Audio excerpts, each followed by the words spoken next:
Ever wanted to draft for the Pokemon Scarlet and Violet DLC, the Indigo Disk, but don't know where to start? Well, this is a series for you. What's going on, everybody? You have Tone here, back with another episode in the How to Draft in Pokemon Scarlet and Violet, the Indigo Disk Low Tier Edition, episode number 3. If you guys missed the previous episode where I did a core based around Paldean, Tauros, Blaze, Kilowattrel, and Crota, there will be a link in the top right hand corner so you can check that out, and there will also be a playlist where you can also check out the other episode that I did, as well as the original How to Draft series in standard format. Now, to go into the video itself, so this was requested, I forgot by who, to talk about something that I don't really I didn't really go into any details with in general, whether it be in this series or the standard version of this series, but the main thing I do want to talk about that's kind of foregone by some people, but it's still very important when it comes to drafting a team, not only in drafting but also in building, and that is speed tiers and speed creep.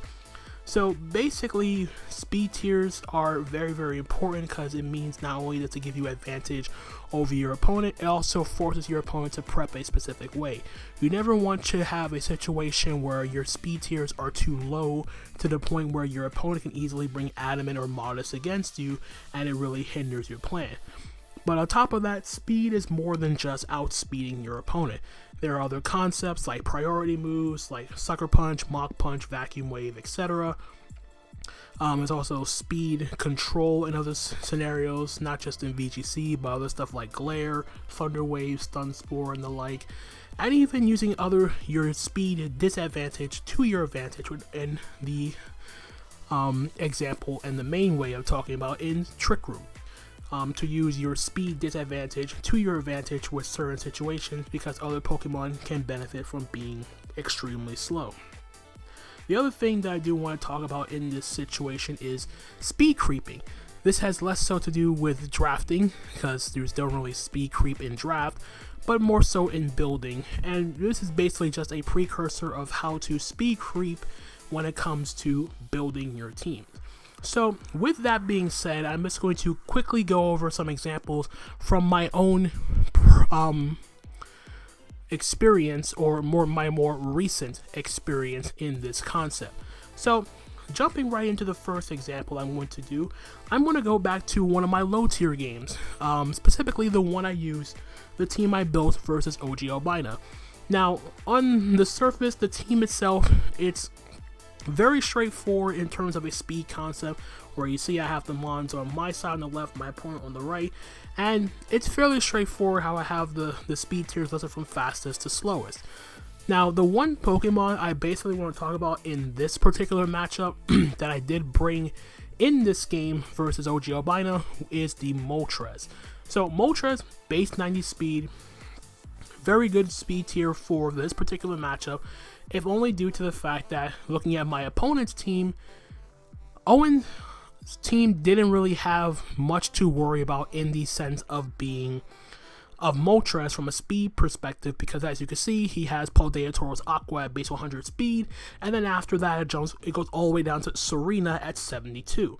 So looking at it from that perspective, or just jumping right into the speed tiers itself, you can see the on the left you have the speed tiers of the Pokemon that don't have a positive nature, so it's not jolly or timid. On the right you have the speed tiers of the speed of the Pokemon with max speed EVs and a timid or jolly nature. So in this instance, Serena max speed, if it's adamant, hits 243, if it's jolly, hits 267.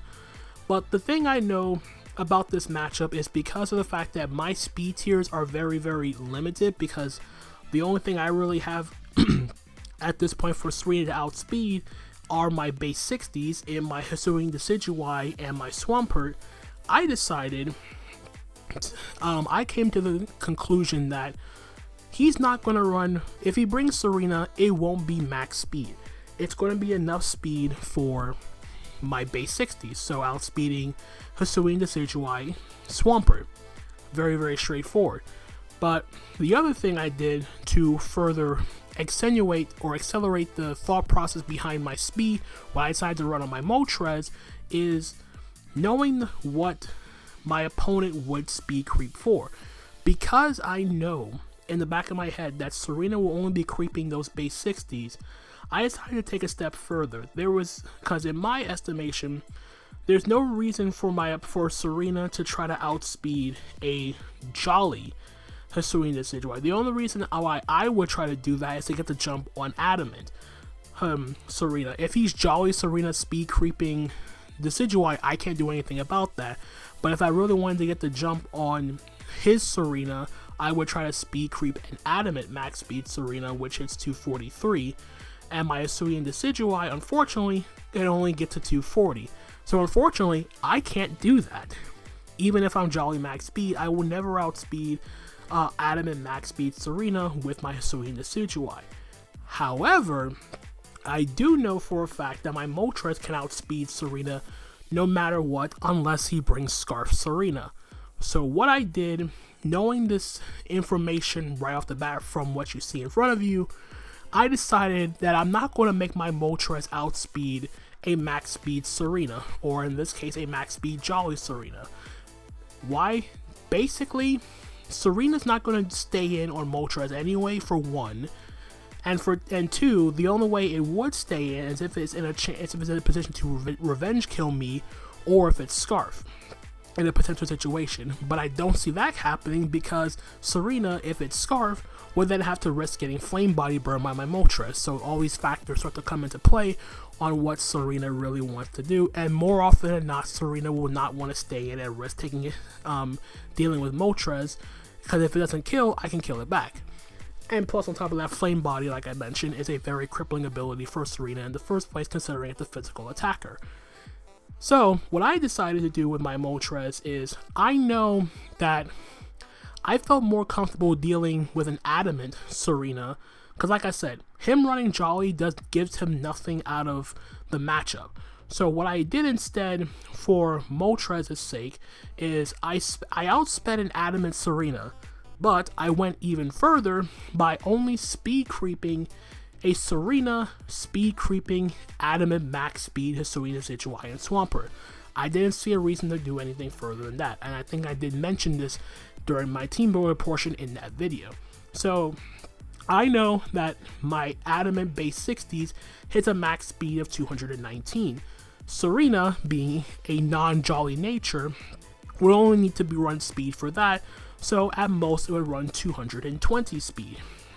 Knowing that information, I know that I don't need to run that much speed on my Moltres to make sure I deal with Serena at any point in time, so that's why my Moltres set only has 20 speed EVs to guarantee outspeed an Adamant Serena speed creeping my Adamant max speed base 60s, nothing more.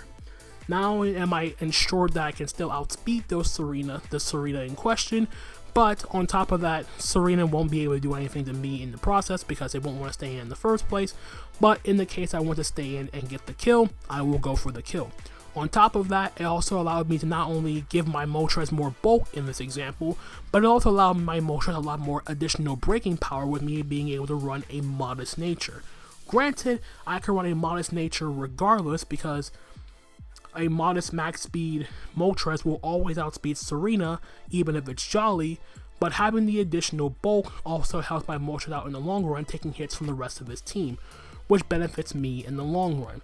So being able to have the aggressive speed creep factor in question, or just having the information at your disposal to know to aggressively speed creep your opponent, it's very, very beneficial, because not only does it give you that ability to not only save your EVs, you can allocate those EVs into other areas that you want to go for, that you want to allocate it into, giving it more bulk in this example for Moltres, and having more additional breaking power on top of that, while still being able to outspeed the mod in general.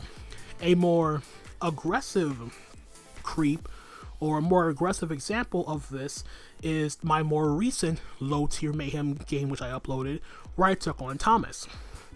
So in this instance, kind of the same thing, but this time instead of looking at my Moltres, I instead just want to look at Lycanroc in this matchup.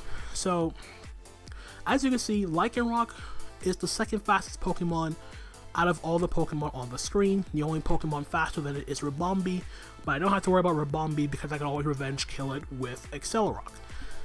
The other thing to take into consideration is mainly, again, the Tauros this time. So normally, what I would do in these situations is, or from a normal beginner draft league player, may look at this matchup and say, oh, if Lycanroc comes, it's going to run up speed to outspeed Raichu, because 112, being faster than a Alolan Raichu is very, very imperative, especially considering if terrain's not up. However, considering how things worked out in the matchup itself, there was an opportunity, or there was a chance that Raichu may have electric terrain up. If he brings it, it will have electric terrain support from Pincurchin. And with that information, I figured there was no real way that I could waste my time bringing a jolly Lycanroc to outspeed a timid max speed Alolan Raichu, especially considering that with electric terrain up, Surge Surfer kicks in, its speed will double and it will outspeed me anyway. So I decided to forego outspeeding Raichu. Then there's Iron Jugulus, another Pokemon that Lycanroc can outspeed naturally, but the other issue is, again, electric terrain support is still there with Pincurchin. And if Iron Jugulus is a speed boosting, has a speed boosting principle with Quark Drive, it will then outspeed my Lycanroc. Granted, these Pokemon can be picked off with Accelerock. Because of that reason, I decided to forego outspeeding Jugulus as well, because if I'm able to get Jugulus weakened with the rest of my team, Lycanroc can always come in and revenge kill it with Accelerock because it's weak to rock as well as Ribombee. The same thing also applies to Alolan Raichu, where I can always revenge kill it with Accelerock or Sucker Punch if I do have that option. So I instead I excluded Thomas's fastest Pokemon, and I focused solely on the Tauros and to a lesser extent the Tentacruel. The main thing I want to take away from this is knowing that with Tauros and Tentacruel, they are both base 100 speed, they can naturally outspeed my base 90s. So my Moltres and my Venomoth, as seen here, a timid max speed Moltres and Venomoth hits 306. Tentacruel and Paldea Tauros Blaze can easily run enough speed just to outspeed them and be done with the story. I took that into consideration when it came to my Lycanroc and decided to again get aggro with my speed creep, because unless the situation calls for it, there's no real need to outspeed max speed Paldea Tauros, especially if the situation doesn't call for it. Unless there's a Pokemon that is a speed tie with your Pokemon, then it's absolutely not necessary. So, in the mindset of a more experienced draft player, they will like to aggressively speed creep.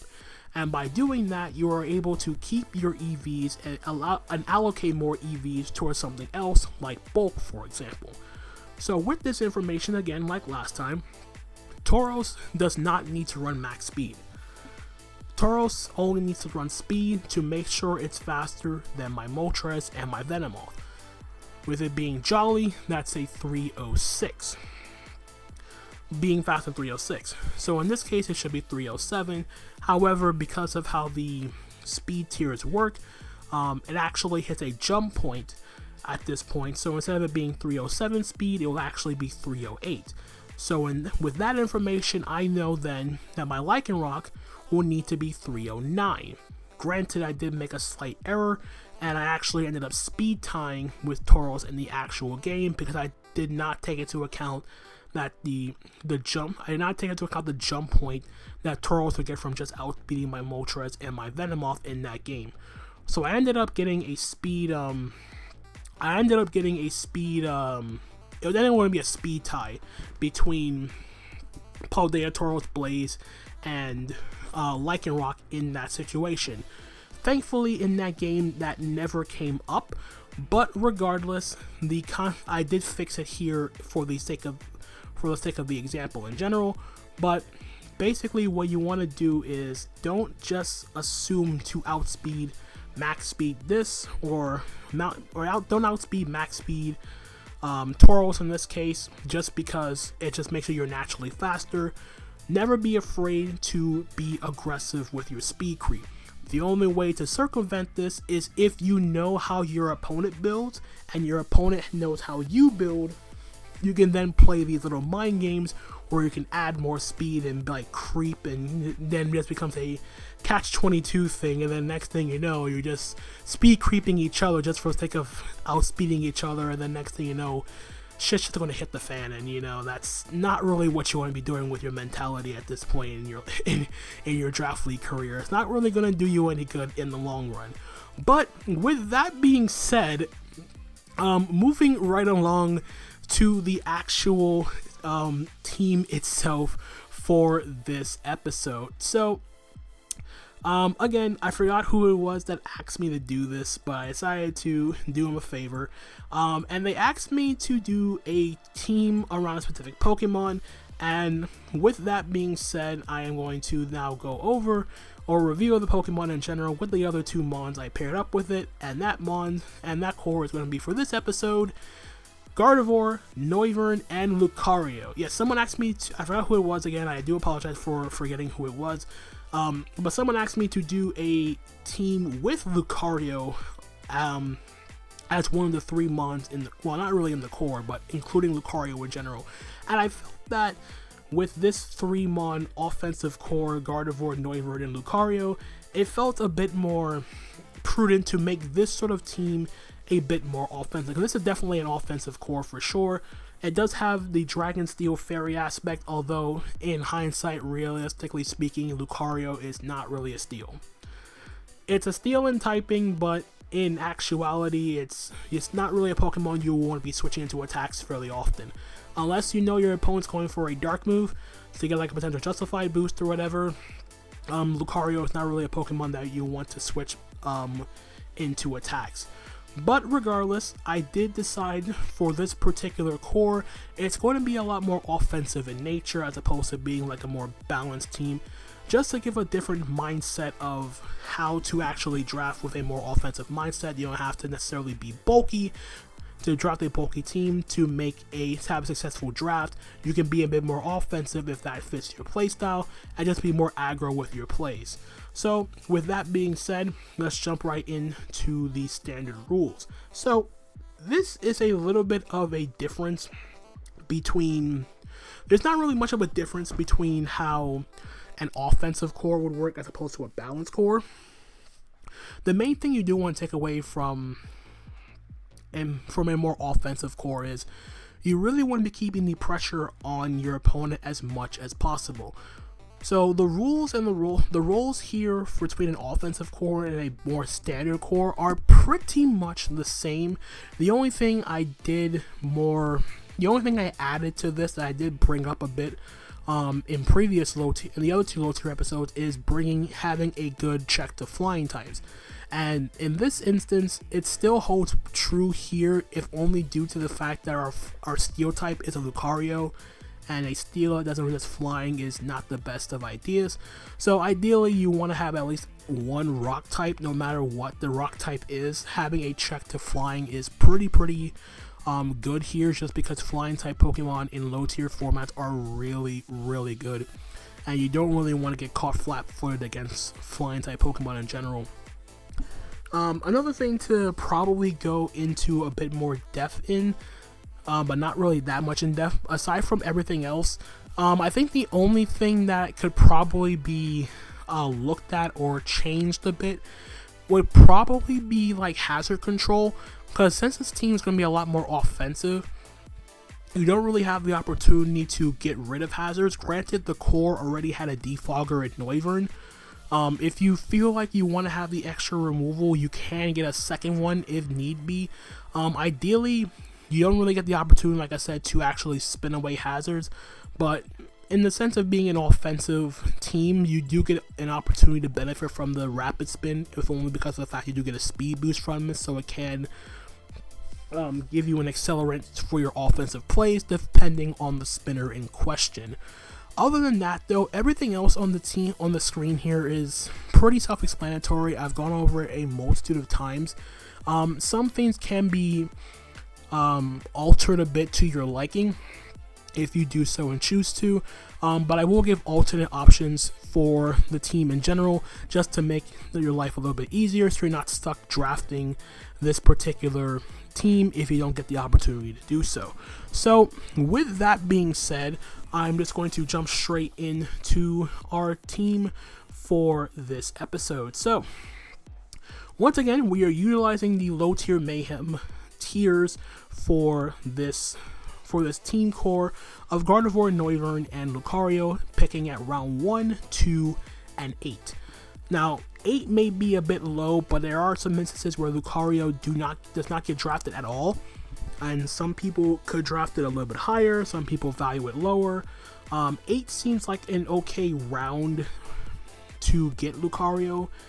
Maybe round 6 or round 7 may be the highest I could see it go, but considering Lucario is not really drafted for its defensive purposes, it's more so just an offensive accelerant or an offensive extension of your team, it does benefit very, very well for this draft in particular, because it does have a multitude of options at its disposal between Swords Dance, Nasty Plot, Priority with Bullet Punch, Extreme Speed, Vacuum Wave. It has a multitude of ways it can go.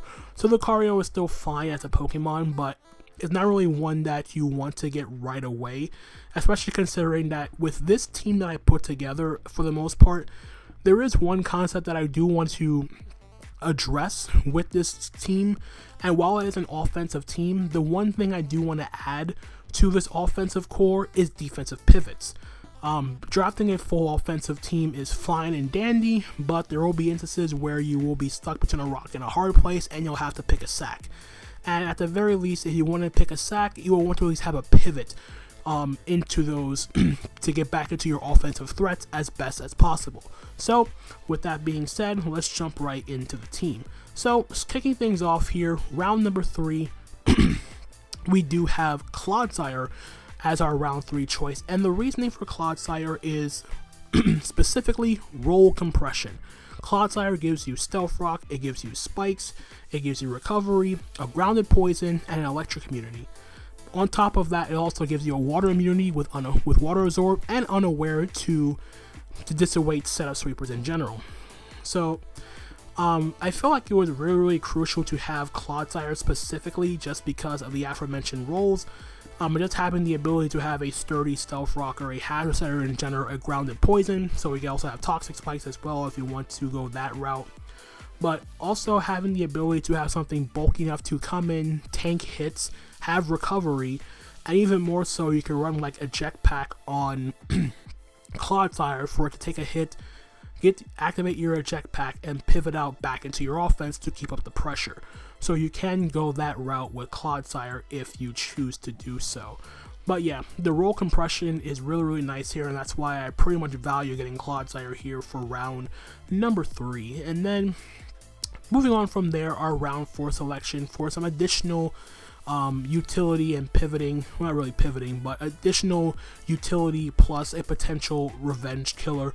I do have Arcanine here for round number 4. This just gives you an additional, like a fire immunity to ease the pressure off of Noivern. It ease the pressure off of Clodsire, take some fire attacks. The water weaknesses does cover by Clodsire if you're Water Absorb, but the thing about Arcanine here is it's very versatile despite being a little bit really undervalued, but Arcanine in and of itself is still pretty good. It still can fire off powerful Flare Blitzes, Close Combat, Wild Charge for water types, Extreme Speed for additional priority, and of course it can also go the route of Intimidate and be a bit more bulkier. The other nice thing with Arcanine in particular, like I said, the priority is also really nice, and you have the option to have an additional fire immunity, and Intimidate is also good for softening those physical attacks for the rest of your team. I mean, the only real thing that I really wish it kept though was Teleport from Generation 8, but it is what it is. But having a pivot with the ability to tank hits, have recovery with Morning Sun, and then it can just be a good revenge killer, can be run both offensively and defensively if need be, and just a nice pivot in general for the team overall. So keeping up with the defensive pivoting or the defensive core to put together with Clodsire and Arcanine, round 5 we have Milotic. Again, another Pokemon with access to recovery, this time having a bulky water with access to flip turn, so you get that slow momentum back into your offense, which Clodsire and Arcanine does not have. Having the ability to have reliable recovery, it can it can absorb status with thanks to Marvel Scale, being more of a defense, taking more hits on the defensive side, can be competitive to punish any potential defog.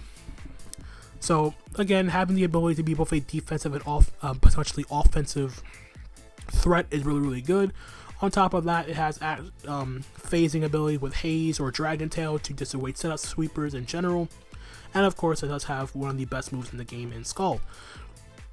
But yeah, the idea behind the next rounds 3 through 5 is to have some sort of defensive aspect to your offensive core, to your offensive team, to make things easier for the rest of your team to function. Because while it could be easy to just go a full offensive, just go full on offense with this team, having some sort of defensive backbone would never hurt to have for any draft, regardless if it's offense, full on offense or balance. And I feel like Milotic just fits the bill here, again being the bulky water that can still hit pretty doggone hard, decent speed to an 81 speed, good special defense, and then it can be a good physical tank just to make things easier for Clodsire. So Clodsire can be Fizz Def, Milotic can be Spadef, or vice versa, and just a good 2-mon combination right then and there between Clodsire and Milotic Arcanine, just providing a bit more utility with access to Intimidate and another potential fire immunity resist on top of that thanks to Flash Fire. So now with our defensive mons covered, we are now going to go back and get more offense to go with this team. So round number 6, we have the hard-hitting Pokemon in Tauros. When it comes to offense, it doesn't get any hard hitting than Tauros. Base 110 speed, sheer force life orb body slams. It just comes in, does damage, and asks questions later. Anyone who's used Tauros should know that this thing is good in pretty much any matchup. It never lets you down in terms of getting off damage against pretty much any Pokemon. And like I said, sheer force life orb is just a nuke and a half against certain teams that cannot deal with a sheer force life orb body slam. The other nice thing about this team is it does have the means of dealing with normal checks in rock and steel types. It does have some aspect of dealing with some ghosts, just by hitting those ghost types pretty doggone hard. But regardless, Tauros can take care of most ghost types itself with access to Throat Chop. But yeah, just having a hard-hitting wall breaker to go along with the potential of Hazard Stack with Clodsire, pivoting with Milotic, getting in Tauros, doing damage, and making things easier for Gardevoir and Noivern to set up later for like a Lucario sweep at the end there, does make things a lot easier for your team. So yeah, Tauros is a fantastic mod here just for those reasons, and having a immediate wall breaker, so it eases the pressure off of stuff like Gardevoir, not having to be Specs, it could be Scarf like a Revenge Killer. Noivern's naturally fast as it is, so it eases the pressure off of that. So yeah, really good stuff all around with Tauros. And then moving on to round number 7, we do have Jolteon for some additional speed here. Ideally, with how the team came together, if you're going to look at any Pokemon being your Terra Captain, Jolteon would be the main mon to consider, just because of the fact that it does get access to Calm Mind. So Calm Mind, Terra Ice, or Terra Grass to deal with ground types. You can even do Terra Electric just to boost the power of your electric moves, Terra Ghost for Shadow Ball. So yeah, you have your options. I think the only downside to Jolteon is the fact that it is a bit more predictable and one-dimensional in some instances, but it does have its uses.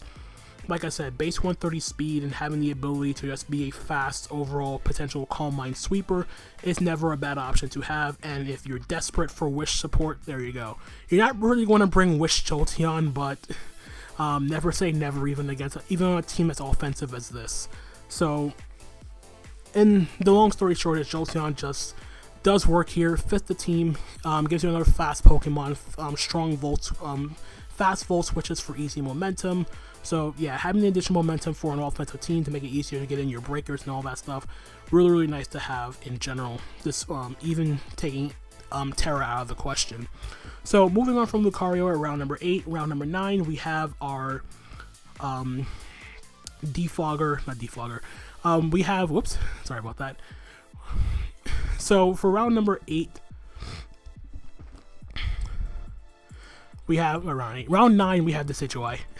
So Decidueye provides the team with a ghost type, so we have a rapid spin blocker and a soft ground check. It is a resist, but regardless, the idea behind Decidueye here is having the normal immunity, having an offensive ground check to have the ability to deal with other water ground stuff like Swampert, Gastrodon, Quag. Make things easier for like Gardevoir or Tauros in a sense, to make it just to punch some additional holes. And of course, long reach is also a pretty good ability, just for having access to not have to worry about dealing with Rocky Helmet or the like. Additional priority with Shadow Sneak can be Swords Dance, can be Nasty Plots, Choice Band, Choice Specs. Take your pick with Decidueye. It is a little bit on the slow side, base 70, but again, the other nice thing with Decidueye, it does have access to priority with Shadow Sneak or Sucker Punch. Take your pick. So it is more of an offensive choice if you do incline to do so with Decidueye, and it's just not a bad Pokemon in general, especially from a low tier perspective. So that is Decidueye for round number 9. Now to keep up additional pressure and additional additional priority for the draft, round 10 we do have Sneasel. And the reasoning for Sneasel, we do not have a dark type on this draft, and we did not have that much points, so Sneasel just fit the bill. Base 115 speed, having access to knockoff, priority with Ice Shard, can Swords Dance, can just be a very solid revenge killer in general, and probably is one of the more underrated Pokemon in the low tier format, because you're not really thinking of Sneasel, obviously from a defensive aspect, you're not really thinking of it like that, but having the ability just to be an offensive, fast, dark type Pokemon cannot be stressed, especially with other stuff like, well, we have Noivern here, but just having an option for additional revenge killing with Ice Shard, Swords Dance Sweeper with Triple Axle and knockoff and whatever, low kick for Steel type. So yeah, you can choose your options here. I did also forget to mention with the Decidueye also gets access to defog, so you have emergency removal if you don't want to bring on Noivern. Sneasel though does give you another fast mon to work with to put more immediate pressure on your opponent, because like I said, on an offensive build like this, you want your speed right away, just to be able to have the functionality of not having to worry about taking a hit. So on a team as fast as it's pretty much going to be frail, and when you're building a team with frail Pokemon, you want to hit first before they hit you back. So that's the idea behind Sneasel. And then for the last mon on the team, we only have 4 points left. I decided to have a little bit of fun with this one. And round 11, we have Cloth. So the idea behind Cloth is basically our only stealth rocker was Clodsire. Cloth gives us another stealth rocker. It gives us another knockoff user as well. Regenerator is a great ability to have, even though it is an offensive team. Cloth is still pretty good. Regenerator is fun. If you want to pull off shenanigans with like Anger Shell, so you can boost your attack and speed by 1 stage if you're at half health or less, then you can go that option as well. But mainly the other reasoning for Cloth is, like I said, it's a rock type Pokemon. It's a rock, so this does give you a flying check outside of Jolteon. And like I said, it also gives the team another stealth rocker that's not Clodsire. So with that being said, that is the team. As opposed to the alternate options to consider for the draft itself. So first off, so for Clodsire, it's really hard to justify finding another replacement for Clodsire, just because, like I mentioned before, the roll compression is really nice to have for this particular draft. Considering it's offensive, you want the bulky pivots to be as roll compressed as possible, so that way you have more options to draft for your offense, But if you do not get the option to get Clodsire, another option to consider, there are 3 technically, 4. To keep the grounded poison aspect going, there is Overquill. If it somehow makes it to round 3, snag it up. Hisuian Quillfish, if you want to wait a bit for your Spiker. There's also Alolan Muck and regular Muck, but Alolan Muck also would work, basically just giving you an additional knockoff user and having your grounded poison and your dark type. So you pretty much have 3 to 4 options there. Then for Arcanine, it wasn't allowed in low tier Mayhem, and of course this varies on if it's allowed in your low tier league as well. There's a Hisuian Arcanine. Most likely it won't be allowed, but if it is, it is an option over a Hisuian Arcanine. It does give you an additional Stealth Rocker. It does give you pretty much the same thing as Arcanine, but the option of having Rockhead Head Smashes. It does have a bit more of a hyper offensive feel, just because it does have the access to Dual Stab, and of course Rockhead Head Smash is never a bad thing to click, or Rockhead Flare Blitz, and you still keep Extreme Speed as priority. Another option if you want to forego the additional priority, you want to have a bit more defensive backbone between Clodsire and Milotic, there is Skeledirge. While Skeledirge doesn't have priority, it gives you another unaware user. It's a good defensive Pokemon in general. Torch Song, of course, giving it a special attack boost every time you use it, and of course slack off for recovery. And having the double unaware wall is never a bad thing to have. They're both weak to ground, but then again, so is Clodsire and Arcanine. But having another unaware pivot to make it easier for your more offensive core is a bit more easier in general. The only downside, of course, is there's no momentum, but Skeledirge does fit the role of being a good defensive mon in general, and it does have the ability to rapid spin block for if you're not inclined to use the Digigui. So then for round number 5, as opposed to Milotic, there is a few options, but it also depends on Clodsire. So if you do manage to get Clodsire, and if you don't want Milotic, there's Vaporeon. They kind of fit the exact same thing.